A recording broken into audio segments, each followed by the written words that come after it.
You want to hear what I did to your daughter? I want to hear you beg for your life.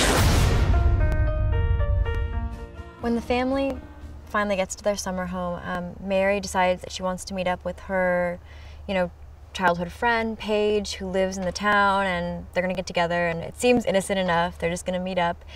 Then they happen to meet Justin, who they think is just, nice, sweet guy, and they're gonna go back to his motel room. As they're having their fun, the three bad guys walk in who are on the run from the police, and it all just goes downhill from there. We won't say anything to anybody. Well, I don't know. Frank, you believe him? I think maybe I could. Yeah, well, I don't. We swear that we won't tell any. Paige. Oh my God. Please just put the knife down. You can have my keys. I don't care. Just don't hurt her. Thanks, Mary. Okay, so can we please just go now? I'm sorry, ladies. We just can't risk it.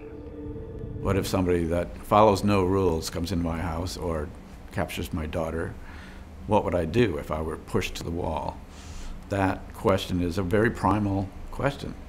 And that's the question Last House asks. I want this to be a very visceral film, a film that really grabs you and never lets you go. Oh no! Oh no, please!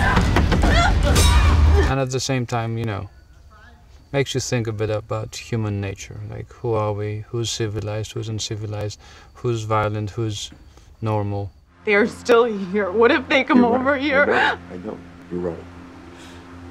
Which means we gotta be ready for anything. We have to be ready to do anything. Ultimately, we all have family to fall back on. In almost all cases, those are the people that know you best. And it's something to be treasured and something to be defended to the death. A lot of the stuff that Wes and I did in the first movie, it continues. At some level, it's a story about two girls that make a slight wrong turn. They make a little mistake, and as a result of that little mistake, something else happens, and something else happens, and they get bigger and bigger trouble and deeper water, as it were, and you're sitting there in the audience saying, man, I hope they get out of this. I just don't see how they're going to get out of it. Oh, Jesus. I think that the core of a good horror film is a good story and characters that are smart, that really don't do the stupid stuff, and even surprise you with their resource, That to me is intriguing. I think it's a film that grabs you by the throat and also tells some things about human nature. I've had such a great time working with Dennis. He's an amazing director. I think that his whole vision for this movie is fantastic. I think he's made as big a classic as the original, by far, probably better,